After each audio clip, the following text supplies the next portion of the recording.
Antes de empezar nuestro contenido de hoy, queremos dirigirnos a todos los padres y madres con una breve reflexión. Sus hijos e hijas son el corazón de la casa y la luz más preciada. En un mundo donde la confianza a veces se quiebra en el lugar más inesperado, su atención amorosa, su escucha atenta y ese instinto que los une son el escudo más poderoso. Hoy los invitamos a recordar que su cuidado, su curiosidad y su voz son el territorio más sagrado. Acompáñenos en este espacio para reflexionar juntos. La niña, la vecina y la bolsa negra. El crimen que enfrió la sangre de Taxco. Una invitación a jugar en una alberca inflable. Una mentira descarada a una madre desesperada. Una bolsa negra arrojada a la cajuela de un taxi en la oscuridad de la noche. Esta es la historia de Camila, una niña de 8 años, cuya confianza fue traicionada de la manera más brutal, y de cómo un pueblo, hastiado de la impunidad, decidió tomar la justicia en sus propias manos, con un final de fuego y furia. Advertencia: el siguiente contenido documental narra hechos reales de extrema violencia y sensibilidad, incluyendo el feminicidio de una menor de edad. Está dirigido a un público adulto, y su propósito es informar y reflexionar sobre los fallos del sistema y el dolor de una comunidad. Se recomienda discreción.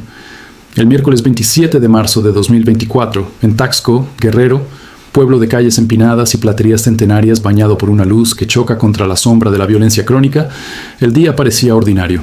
Para Camila, una niña de 8 años llena de la vitalidad propia de su edad, lo era. La vida transcurría en el entorno aparentemente seguro de su vecindario, donde los rostros familiares suelen inspirar confianza. Entre esos rostros estaba el de Ana Rosa N., una mujer que vivía cerca, una vecina conocida, una supuesta amiga de la familia cuya hija era compañera de juegos de Camila. Ese día, Ana Rosa extendió una invitación que, en cualquier otro contexto, habría sido un gesto de bondad cotidiana. Le propuso a Camila ir a su casa a jugar en una alberca inflable con su propia hija, un plan irresistible para cualquier niño bajo el sol de finales de marzo. Con la inocencia que la caracterizaba, Camila aceptó. Su madre, confiando en la proximidad y en la relación vecinal, permitió que la niña se fuera, sin imaginar que esa decisión sería el prólogo de una pesadilla. Camila cruzó el umbral de la casa de Ana Rosa, un acto capturado de manera irrevocable y fantasmagórica por el ojo impersonal de una cámara de seguridad de la zona. Esa imagen, la de la pequeña entrando con expectación a la vivienda, se convertiría más tarde en la prueba irrefutable de una traición monstruosa. Las horas comenzaron a pasar y la tranquilidad inicial en el hogar de Camila se transformó en una inquietud sorda, luego en preocupación y finalmente en pánico desbordado. El sol comenzó a esconderse detrás de los cerros de Taxco y la niña no regresaba. La madre, con el corazón apretándosele en el pecho, salió a buscarla. Su primer y más lógico destino fue la casa de la vecina, el lugar donde Camila había ido con la promesa de un juego refrescante. Al llamar a la puerta, se encontró con Ana Rosa. Pero la respuesta que recibió no fue la que esperaba. Con una frialdad que hoy parece inconcebible, la vecina negó rotundamente haber visto a Camila ese día. Aseguró que la niña nunca había llegado a su domicilio, que quizás se había ido a otro lado, que tal vez estaba con otras amistades. La mentira fue expuesta con tal convicción que por un instante de confusión y desesperación pudo sembrar la duda. Pero una madre conoce el rumbo de sus hijos.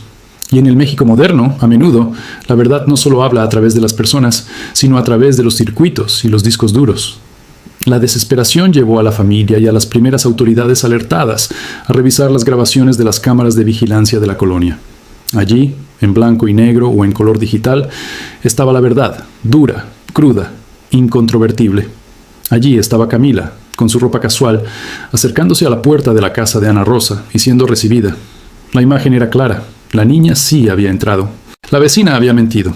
Y en ese preciso momento, la preocupación por una desaparición se transformó en el terror fundado de que algo terrible había sucedido. La mentira de Ana Rosa ya no era la de alguien que quería evadir responsabilidad por un descuido. Era la coartada de alguien que ocultaba algo mucho más siniestro. Las pesquisas se intensificaron y la mirada electrónica sobre la vivienda se volvió más aguda. Las cámaras no solo habían captado la entrada de Camila. Comenzaron a desentrañar una narrativa macabra en actos posteriores. Horas después de la desaparición, las lentes grabaron a Ana Rosa, saliendo de su casa llevando un cesto de ropa, un gesto que pretendía ser mundano, pero que, en el contexto, adquiría un matiz ominoso. Poco después, la vigilancia captó a un hombre identificado luego como José Ricardo N., un taxista de profesión y, según se supo después, pareja sentimental de Ana Rosa, cargando con decisión y prisa una bolsa negra de basura grande y pesada, cuya forma y rigidez sugerían un contenido atípico. Con paso rápido, el hombre llevó la bolsa hasta la cajuela de un taxi blanco, la depositó dentro y cerró el maletero. El vehículo partió rápidamente, tragándose la oscuridad de la noche taxqueña. Esa bolsa negra, moviéndose inerte en el hombro del hombre, se convirtió en el símbolo de la atrocidad. La comunidad, que comenzaba a seguir el caso con horror a través de redes sociales y rumores, ya lo intuía. Dentro de esa bolsa iba lo que quedaba de Camila. Mientras la familia se consumía en la angustia y un grupo de voluntarios y autoridades iniciaba una búsqueda desesperada, el reloj avanzaba implacable hacia la madrugada del jueves 28 de marzo. La respuesta a la pregunta que todos temían hacer llegó en la crudeza de la noche. En un paraje de la carretera Taxco-Cuernavaca, un lugar de tránsito y relativa soledad, el cuerpo sin vida de Camila fue localizado. Había sido abandonado como un desecho, arrojado al margen del camino. El impacto emocional en la comunidad fue un tsunami de dolor e indignación. Taxco, un pueblo acostumbrado a la violencia pero no a la vileza ejercida contra la inocencia más pura, se detuvo. La noticia corrió como un reguero de pólvora, alimentando una ira colectiva que comenzaba a hervir a baja temperatura. La autopsia, un documento clínico que no pudo sino certificar la brutalidad, determinó posteriormente la causa y el momento de la muerte: asfixia por estrangulamiento. Pero el detalle que añadió un nivel aún más profundo de crueldad al crimen fue la línea temporal. Los expertos forenses estimaron que Camila murió en menos de una hora después de haber llegado a la casa de Ana Rosa. Es decir, la vecina no solo la mató o participó en su asesinato en un brevísimo lapso, sino que luego tuvo la sangre fría de mentirle a la madre, simular normalidad y organizar con la ayuda de su cómplice la disposición del cuerpo. La invitación a la alberca inflable no fue un preludio accidental a un crimen pasional o un arrebato. Cada vez más, evidencias apuntaban a que pudo ser una trampa premeditada, un señuelo para atraer a la niña a un lugar donde sería vulnerable. La identificación de los involucrados se hizo rápidamente. Ana Rosa N., la vecina traicionera, y José Ricardo N., el taxista que manejó la bolsa negra, se convirtieron en los principales sospechosos. También surgieron los nombres de dos jóvenes, los hijos de Ana Rosa, Juan Alfredo N., de 17 años, y Axel N. La pregunta sobre su nivel de participación o conocimiento comenzó a ser parte crucial de la investigación. ¿Estaban dentro de la casa cuando ocurrió el feminicidio? ¿Ayudaron a cubrir las huellas? La trama se enredaba, mostrando una dinámica familiar posiblemente cómplice en el encubrimiento de un horror. Mientras tanto, en las calles de Taxco, el dolor comenzaba a mutar. La indignación no solo se dirigía hacia los presuntos culpables, sino que empezaba a rebotar contra las instituciones. Una sensación de impotencia y de desconfianza hacia las autoridades, arraigada por décadas de promesas incumplidas y justicia lenta o inexistente, empezó a mezclarse con el clamor por un castigo inmediato. La gente veía las pruebas circulando en sus teléfonos. La entrada de Camila, la bolsa negra, el taxi. Conocían los nombres y las direcciones y observaban con rabia creciente que los sospechosos seguían en sus domicilios, que no había detenciones inmediatas a la vista. El caldo de cultivo para la explosión social estaba servido. Una ofensa visceral contra lo más sagrado, una comunidad herida en lo más profundo de su etos y una percepción de inacción estatal que era la chispa. La justicia formal, con sus protocolos y sus plazos, parecía moverse en cámara lenta frente a la velocidad del dolor y la furia popular. La gente no quería esperar al mañana. El reloj de la venganza colectiva empezaba a marcar la hora final para Ana Rosa. La primera parte de esta tragedia, la del crimen y el encubrimiento, estaba a punto de dar un giro aterrador hacia su epílogo en las calles, donde la multitud, convertida en juez y verdugo, escribiría con fuego y piedras su propia y terrible sentencia. El fuego de la justicia y la sombra de la ley. La madrugada del jueves 28 de marzo de 2024. En Taxco no amaneció. Se encendió con el fogonazo de una rabia colectiva que ya no podía contenerse. La noticia del hallazgo del cuerpo de Camila en la carretera a Cuernavaca circuló no como un dato informativo, sino como un grito de guerra. Las imágenes de la bolsa negra, el taxi, la mentira de la vecina, se habían amalgamado en la conciencia pública, formando una narrativa de tal perversión que exigía una respuesta inmediata y catártica. Las autoridades, aunque activas en la investigación, procedían con la meticulosidad percibida como lentitud del proceso legal. Recolección de pruebas, órdenes de aprehensión por escribir, trámites. Para una comunidad sumergida en un dolor rabioso cada minuto que Ana Rosa y su familia permanecían en su casa sin ser encarcelados, era una bofetada más a la memoria de Camila y una prueba más de la vieja y amarga impunidad de Guerrero. Esa tarde, Lo que comenzó como una concentración de vecinos indignados frente al domicilio de los sospechosos en la colonia Lomas de San Juan se transformó rápidamente en un tumulto.